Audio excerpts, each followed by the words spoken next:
Professor Roni, ചോദ്യം വളരെ സിമ്പിളാണ്. ഹിൻഡൻബർഗ് റിപ്പോർട്ടിൽ കാണിച്ച ആവേശം കോൺഗ്രസ് എന്തുകൊണ്ട് നമ്മുടെ US പ്രസിഡന്റിൻ്റെ ഈ പരാമർശത്തിൽ കാണിക്കുന്നില്ല എന്നുള്ളത്.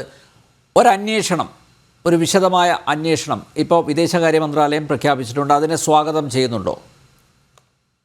ഇവിടെ ബഹുമാനപ്പെട്ട ശ്രീജിത്ത് പണിക്കര് ചോദിച്ചതുപോലെ അല്ലെ, പറഞ്ഞതുപോലെ അച്ഛൻ എവിടെയെന്ന് ചോദിക്കുമ്പോൾ പത്തായത്തിലുണ്ട്, കട്ടിക്കീഴയുണ്ട്, അല്ലെങ്കിൽ ഉത്തരത്തിലുണ്ട് എന്നൊന്നും പറയേണ്ട കാര്യം കോൺഗ്രസിനില്ല. ഞങ്ങളുടെ നിലപാട് വളരെ വ്യക്തമാണ്. അദ്ദേഹം ബഹുമാനോട് ശ്രീജിത്ത് പണിക്കര് ശ്രീ ജയറാം രമേശിന്റെ ട്വീറ്റ് അദ്ദേഹം ഒന്ന് പരിശോധിക്കുക. അത് ഒരു വൈറ്റ് പേപ്പറാണ് ഡിമാൻഡ് ചെയ്തിരിക്കുന്നത്. കൃത്യമായി ഇന്ത്യ ഗവൺമെന്റിന്റെ ഭാഗത്തു നിന്നും അന്വേഷണം നടത്തി ഇതിൻ്റെ അകത്തൊരു വൈറ്റ് പേപ്പർ. പിന്നെ ഇതിനകത്ത് കോൺഗ്രസ് പ്രതികരിച്ചു? ഞങ്ങൾ ട്രംപിന്റെ സ്റ്റേറ്റ്മെന്റിനോടല്ല ഞങ്ങൾ പ്രതികരിച്ചത്. ട്രംപിന്റെ സ്റ്റേറ്റ്മെന്റിനെ ആയുധമാക്കി BJPയുടെ രണ്ട് നേതാക്കൾ, ഞാൻ കൃത്യം പറയാം, അമിത് മാളവിയ, അദ്ദേഹം എന്താ പറഞ്ഞത്? ഇവിടെ ബഹുമാനപ്പെട്ട ശ്രീപത്മനാഭൻ പറഞ്ഞു, അദ്ദേഹം കോൺഗ്രസിനെതിരെയും രാഹുൽ ഗാന്ധിക്കെതിരെ ഒന്നും അമിത് മാളവിയ വിമർശനം ഉന്നയിച്ചിട്ടില്ല. അമിത് മാളവിയയുടെ സ്റ്റേറ്റ്മെന്റ് ഇതായിരുന്നു: Rahul Gandhi is acting as a tool for foreign agencies. Amit Malviya പറഞ്ഞതാണ്. കുറച്ചു മുന്നേ വന്നതാണ് ഗൗരവ് ഭാട്ടിയ, BJP സ്പോക്സ്മാൻ. അദ്ദേഹം രാഹുൽ ഗാന്ധി വിളിച്ചു പേരാണ് അദ്ദേഹം വിളിച്ചു പേരാ. അപ്പോൾ സ്വാഭാവികമായിട്ടും ട്രംപ് ഇവിടെ വളരെ വ്യക്തമാണ്. കോൺഗ്രസ് ഭരിച്ചപ്പോഴും BJP ഭരിച്ചപ്പോഴും പല സോഴ്സുകളിൽ നിന്നും ഇന്ത്യയിലേക്ക് അമേരിക്കയിൽ നിന്നുള്ള ഫണ്ട് വന്നിട്ടുണ്ട്. ഇത് ഈ പറയുന്ന ഗൗരവ് ഭാട്ടിയ തന്നെ പറഞ്ഞിട്ടുണ്ട്. കോൺഗ്രസ് ഭരിച്ച 2004-14 2000 മില്യൺ വന്ന സ്ഥിതിക്ക് ഞങ്ങൾ ഭരിച്ചപ്പോൾ 1500 മില്യനെ വന്നിട്ടുള്ളൂ. ഗൗരവ് ഭാട്ടിയുടെ സ്റ്റേറ്റ്മെന്റ്. അപ്പോൾ 500 മില്യൺ കുറഞ്ഞതാണോ BJPയുടെ പ്രശ്നം? അപ്പം രണ്ട് ഗവൺമെന്റ് ഭരിച്ചിരുന്ന കാലഘട്ടത്തിലും ഫണ്ട് വന്നിട്ടുണ്ട്. അത് ഒരുപാട് പ്രവർത്തനങ്ങൾക്കായിരിക്കാം.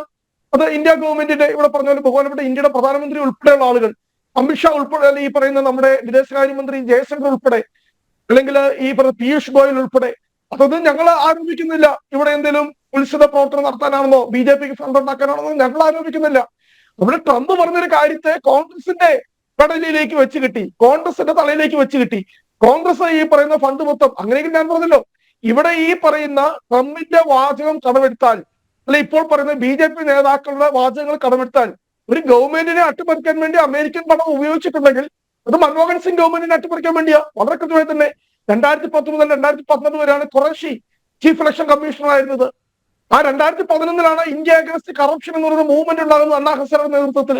അന്ന് അണ്ണാ ഹസാരയുടെ മൂവ്മെന്റിന്റെ ഭാഗമായിരുന്ന നേതാക്കൾ തന്നെ പിന്നീട് പുറത്തു പറഞ്ഞിട്ടുണ്ട്, ഇത് തിരക്കഥാ സംഭാഷണം എല്ലാം RSSഉം BJPയുമായിരുന്നു എന്ന്. ഇതിന്റെ 30 അംഗ ദേശീയ സമിതിയിൽ ഉണ്ടായിരുന്ന ആളുകൾ തന്നെ പിന്നീട് പരസ്യമായി പറഞ്ഞിട്ടുണ്ട്, ഇത് എന്ന് പറഞ്ഞ വലിയ ഫണ്ടിങ് ഉണ്ടായിരുന്ന സംഘപരിവാറിന്റെ തിരക്കഥയിൽ ഉണ്ടായിരുന്ന സമരമായിരുന്നു. അതുകൊണ്ടാണല്ലോ അമേരിക്കയിൽ ചെന്നപ്പോൾ എന്തോ ഒരു വലിയ സ്വീകരണമാണ് ഈ പറഞ്ഞ അണ്ണാ ഹസാരയ്ക്ക് കിട്ടിയത്. ഇവിടെ അമേരിക്കൻ കോൺഗ്രസിലുള്ള അംഗങ്ങൾ തന്നെ വരികയാണ് വലിയ സ്വീകരണമായിട്ട്.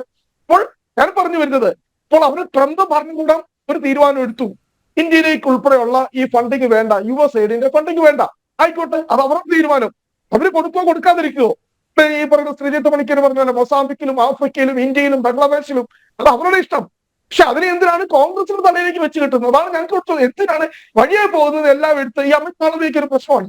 അപ്പോൾ ഞങ്ങൾ വളരെ വ്യക്തമായി പറയാം, അമേരിക്കൻ ഡീപ് സ്റ്റേറ്റുമായിട്ടുള്ള കണക്ഷൻ, സോറോസ് രാഹുൽ ബന്ധമൊക്കെ വെരി എവിഡന്റ്, അതൊക്കെ എക്സ്പ്ലിസിറ്റ് ആണ്, അതൊക്കെ പുറത്തു വന്നിട്ടുണ്ട്. അതുകൊണ്ടാണല്ലോ വീണ്ടും പ്രതികൂട്ടിൽ നിർത്തുന്നത് കോൺഗ്രസിനെ. ഒറ്റ കാര്യം നമ്മുടെ ചർച്ചയിൽ ആദ്യം എന്നെ വെല്ലുവിളിച്ചു, ബഹുമാനപ്പെട്ട ഇന്ത്യയുടെ പ്രധാനമന്ത്രി അങ്ങനെ ഒരു സ്റ്റേറ്റ്മെന്റ് നിർത്തിയോ? ഞാൻ കൃത്യമായി പറയാം.